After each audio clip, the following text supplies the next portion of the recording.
Boys and girls, we definitely just wrapped up the Monster Hunter Wilds campaign, and wow, how clunky. Co-op is so tedious. The control scheme's really bad. But how fun. And the gameplay loop is really dope. I really dislike the UI and the menu systems and pretty much everything about the experience. But I kept on wanting to play it, kept on wanting to come back to it. Love the gun lance, like just the weapon itself is a dope idea. I was a big fan of the gun blade back in the day on Final Fantasy VIII. This is my first Monster Hunter experience.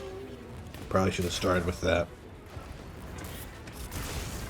But the more I played it, the more it was like I was having fun. But then around every corner, it was something stopping me from doing what I wanted to do, or holding my hand, or adding something else to the mix, or just like another menu to have to go into, or something else to stop the gameplay. And it really, I guess this is probably the case for all of them, just based off of, I know this is like the 6th entry in the series, something like that. The campaign is just a tutorial. The pacing is just weird for the game. On top of it being just completely obtuse, which at the end of the day, my general consensus is get good, scrub. I'm one of those people. But the fact that we can't even get a stable 30 frames on the consoles, and I'm not a PC guy by any means, but just I've heard that it is just trash on a lot of the PCs out there, which this is a flagship title. It's the only thing as big as Resident Evil that Capcom has.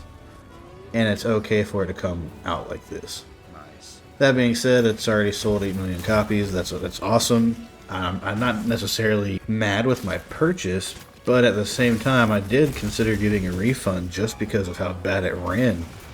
Honestly.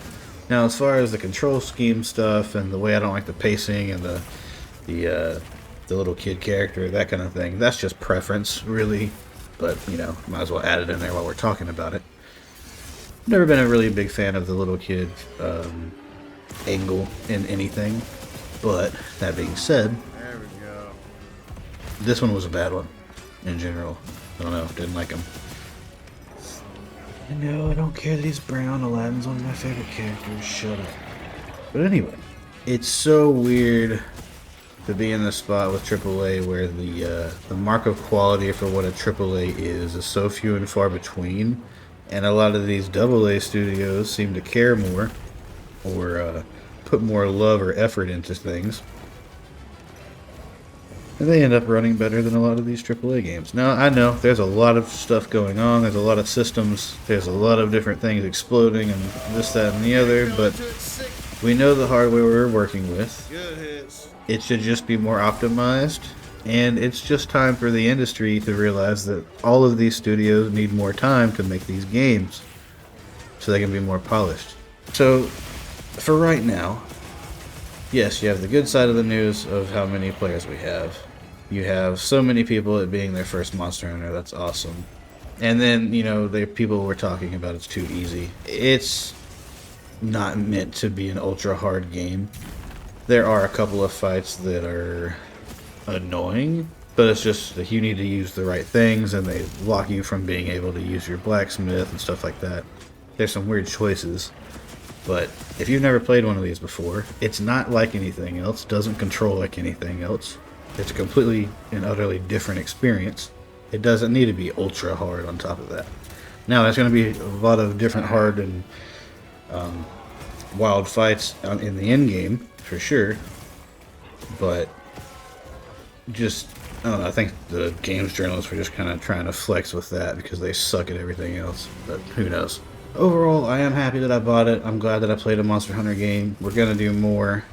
Definitely going to see what's up with the end game. Going to do some crossplay. But the thing I'm the most disappointed in, really, is just how hard it is to get into the co-op. You have to go into multiple menus, and then half of the menus don't work because you're in this instance or that instance, especially during the campaign part of stuff. They don't explain very well that the environment link is for later on in the experience. And then Stabbing him? anytime that you start a new quest or start a new instance or anything like that, you have to exit out and then call your friend back into the game. And then you have to use all of their internal menus. Let me just invite people and play. It's crazy.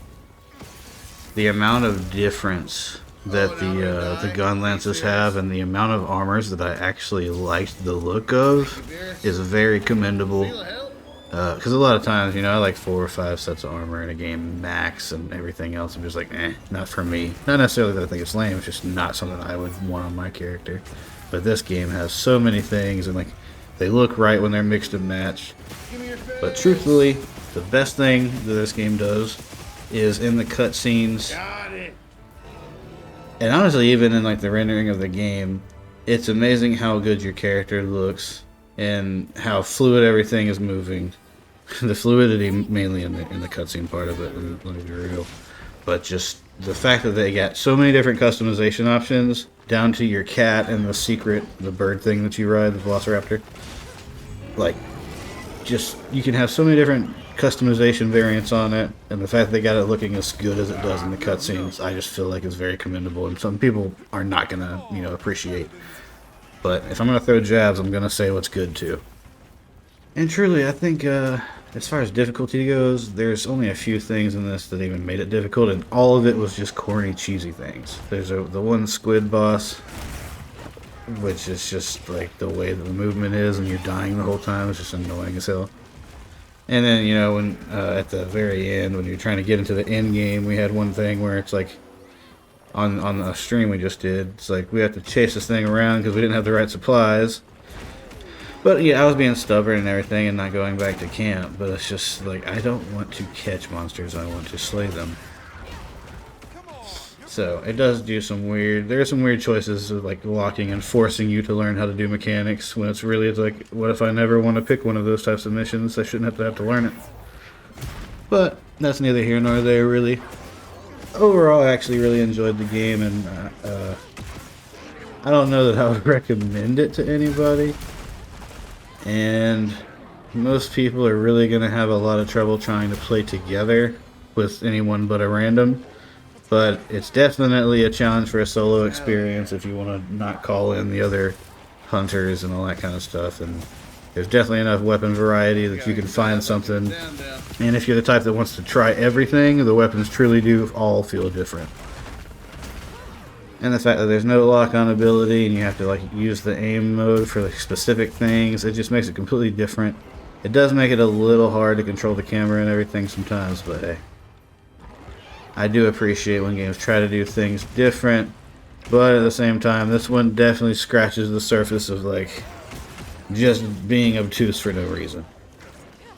Hope you guys enjoyed the show. Let me know what you thought about Monster Hunter Wilds. Got plenty more of that coming. We do videos like this, streams and shorts. Try to stay on top of the new games and the classics as well. Thoughts, some opinions, trolls, strategy. We will see you next time. Later.